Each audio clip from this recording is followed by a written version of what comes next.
وَاقْصِدْ فِي مَشْيِكَ وَاغْضُضْ مِنْ صَوْتِكَ، اور اپنی آواز کو پست رکھو۔ اس کے کیا معنی ہے؟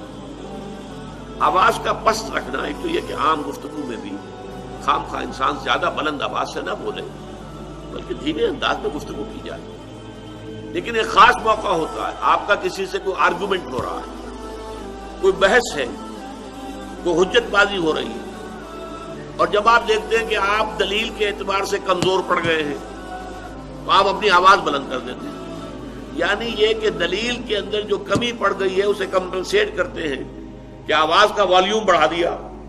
یہ در حقیقت شے ہے جو یہاں پر بیان کی جا رہی ہے کہ خواب کا بلند آوازی کے ذریعے سے کسی کو مرعوب کرنے کی کوشش کرنا یہ غلط ہے۔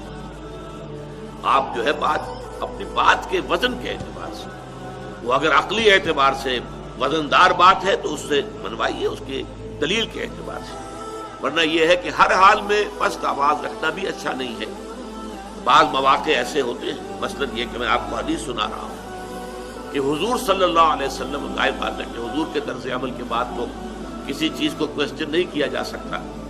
حضور جب خطبہ دیتے تھے، اب آپ کے علم میں ہے کہ دو طرح کے مقررین ہوتے ہیں، ایک مقرر وہ ہے جو لیکچرز دے رہے ہوتے ہیں، بڑے دھیمے دھیمے انداز میں بات چل رہی ہے، مربوط ہے، مسلسل، ایک ہے جو ذرا جوش کے انداز میں جسے ہم خطابت کہتے ہیں، اوریٹری، ایک ہے لیکچر، ایک ہے اوریٹری۔ تو حضور کا خطاب جو تھا وہ اوریٹری کی درجے کی نوعیت کا تھا، اور حدیث میں جو الفاظ آتے ہیں، یہ مسلم شریف کی روایت ہے عن جابر ابن عبداللہ انصاری رضی اللہ تعالی عنہ، اور ان سے یہ دو طرق سے مروی ہے یہ روایت کہ نبی اکرم جب خطبہ دیتے تھے، اذا خطب احمرت عیناہ، تو آپ کی دونوں آنکھیں سرخ ہو جاتی تھی، وعلا صوتہ، اور آپ کی آواز بہت بلند ہو جاتی تھی، واشتد غضبہ، اور آپ غضبناک ہو جاتے تھے، حتی کانہ منذر جیش، ایسا ہوتا تھا جیسے کہ کسی لشکر کو پھر ڈرایا جا رہا ہے، یقول سبحکم ومساکم، کہ دیکھو تمہارا دشمن یا تو صبح تم پر چھاپا مارے گا یا شام کو تم پر چھاپا مارے گا۔ تو جس طریقے سے کہ اسے ڈرایا جاتا ہے، خبردار کیا جاتا ہے، اور جوش کے ساتھ اور جذبے کے ساتھ، تو حضور کا جو انداز ہے وہ در حقیقت خطابت کا یہ تھا۔ اس پہلو سے یہ ہے کہ یہ چیز مستقل نہیں ہے، البتہ یہ ہے کہ عام طور پر بلند آوازی کو اپنا وصف بنا لینا۔ تو اس کے بعد جو فرمایا ان انکر الاصوات لصوت الحمیر، اب یہ بھی دیکھیے قرآن مجید کا ایک خاص انداز ہے، اسی رکوع میں ہم نے منکر اور معروف یہ دو اصطلاحیں دیکھی، وامر بالمعروف ونہی عن المنکر، اس منکر سے انکر کا لفظ یہاں آ گیا، ان انکر الاصوات لصوت الحمیر، سب سے زیادہ ناپسندیدہ آواز گدھے کی آواز ہے۔ بلند تو بڑی ہوتی ہے، ڈھیچو ڈھیچو جب وہ کرتا ہے تو، لیکن یہ کہ کسی بھی انسان کو وہ اچھی لگتی ہے آواز، کسی کو اچھی نہیں لگتی۔ تو آواز کی محض بلندی جو ہے اس کا حسن نہیں ہے، جہاں بلندی کی ضرورت ہو وہاں پر ہو، لیکن یہ کہ عام طور پر گفتگو میں آواز جو ہے وہ پست رہے، اور یہ ہے کہ انسان گفتگو کرے تو اپنے دلیل پر، اپنے موقف کے عقلی طور پر مضبوط ہونے پر اپنا جو ہے وہ انحصار اور دار و مدار رکھے، نہ کہ آواز کی بلندی۔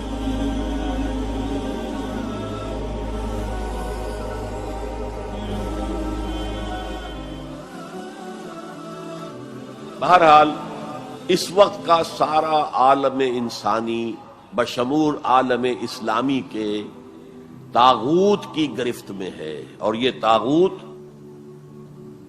اصل میں دجالیت ہے، دجل فریب کو کہتے ہیں۔ اللہ کی ذات کے اوپر اس کائنات کا پردہ آ گیا ہے، ہم اس کائنات کو پوج رہے ہیں، کائنات کو پڑھ رہے ہیں، سیکھ رہے ہیں، سمجھ رہے ہیں، خدا کو بھول گئے۔ حیات اخروی پر حیات دنیاوی نے پردہ ڈال دیا ہے، دجل اصل زندگی وہ ہے اسے بھول گئے ہیں، اور اس زندگی میں مگن ہے، گم ہے۔ کافر کی یہ پہچان کے آفاق میں گم ہے، اور مومن کی یہ پہچان کے گم اس میں ہے آفاق۔ یہ سارا نظام دجالیت کا نظام ہے، اور پورے عالم اسلام پر یہ حاوی ہے، مسلط ہے، کوئی ایک ملک بھی اس سے بچا ہوا نہیں۔ اس پس منظر میں دیکھیے اسلام ایک اصولی انقلابی دعوت ہے، بدلو اس نظام کو، بدلو اس نظام کو۔ یہ جتنا کام مشکل پاکستان میں اتنا ہی یہاں ہے، کیا فرق ہے؟ 57 سال ہو گئے ہمیں، جو ملک لیا تھا اسلام اسلام اسلام اسلام کی رٹ لگا کر، وہ کہاں اسلام لایا؟ مسجدیں عالیشان بنا دی ہیں، ٹھیک ہے، لیکن اس کے علاوہ کیا؟ کہاں اسلام؟ کہاں اسلام کا سیاسی نظام؟ کہاں اسلام کا معاشی نظام؟ کہاں اسلام کا معاشرتی نظام؟ مخلوط معاشرہ ہے۔ صدر ضیاء الحق نے جب پی آئی اے کو ڈرائی کیا، شراب اس میں سرو کرنی بند کر دی، ورنہ پہلے انٹرنیشنل فلائٹس میں شراب سرو ہو جاتی تھی، لیکن اس نے بند کی۔ میں نے کہا، اور میں اس زمانے میں ان سے کچھ قریب تھا، میں نے کہا آپ نے بڑا اچھا کام کیا، دنیا تو یہی کہے گی کہ دقیانوسی آدمی ہے، یہ کیا کر رہا ہے، لیکن میں نے کہا آپ نے ایک چیز جو حرام ہے وہ تو بند کر دی ہے، دوسری چیز یہ ایئر ہاسٹسز جو جاتی ہیں، یہ کون سی شریعت کی روح سے جائز ہے؟ آپ حج پر نہیں جانے دیتے مسلمان عورت کو محرم کے بغیر، حالانکہ عام طور پر ادھیڑ عمر کی عورتیں، بڑی عمر کی عورتیں جاتی ہیں حج کے لیے، محرم کے بغیر نہیں جائے گی، نہ عمرے پر جائے گی۔ اور یہ جوان لڑکیاں جو جا رہی ہیں، ان میں کے ساتھ کون سا محرم ہوتا ہے؟ کیوں خاموش، کوئی جواب نہیں۔ میں نے کہا کیا کھانے اور ناشتے کی ٹرے جو ہے وہ مرد نہیں رکھ سکتے آگے؟ یہ ہے وہ ہمارا طرز عمل کہ اسلام کی کوئی ایک چیز قبول، سر پر، سر آنکھوں پر، اور دوسری چیز جو ہے پاؤں تلے رون دی جائے، جس کی سزا ہمیں مل رہی ہے، الا خزی فی الحیات الدنیا ویوم القیامت یردون الی اشد العذاب۔ تو اب میں نے عرض کیا، کوئی ملک ہو، اقلیت میں مسلمان ہو، اکثریت میں ہو، کوئی فرق واقع نہیں ہوتا، ہر جگہ پر اسلام کو ایک اصولی انقلابی دعوت کی حیثیت سے پیش کیا جائے۔ نمبر 3، اکثریت اقلیت کا مسئلہ تو اس سے حل ہوتا ہے کہ ہمارے لیے اسوہ کامل ہے محمد رسول اللہ کی ذات مبارکہ۔ وہ تو اکیلے تھے جب انہوں نے کام شروع کیا تھا، آپ کی اہلیہ حضرت خدیجہ رضی اللہ تعالیٰ عنہ، آپ کے دوست پرانے ابو بکر رضی اللہ تعالیٰ عنہ، آپ کے چچا بھائی جو آپ ہی کے زیر تربیت تھے وہی رہ رہے تھے، چونکہ ان کے والد ابو طالب بہت غریب تھے، لہذا حضور نے انہیں اپنے پاس رکھا ہوا تھا، ان کے اوپر سے بوجھ کم کرنے۔ اور آپ کا وہ بیٹا، منہ بولا بیٹا جو غلام تھا، اسے آزاد کر کے بیٹا بنا لیا۔ یہ 4 تھے، 1+4 5، اور 10 سال کی محنت شاقہ، دن رات کی محنت، اور یہ محنت کرنے والا کون؟ محمد صلی اللہ علیہ وسلم، جس کے کردار کے اوپر کہیں کوئی چھینٹ بھی نہیں ہے، داغ دھبا تو بڑی بات ہوتی ہے۔ بمشکل 100-125 آدمی ساتھ آئے تھے،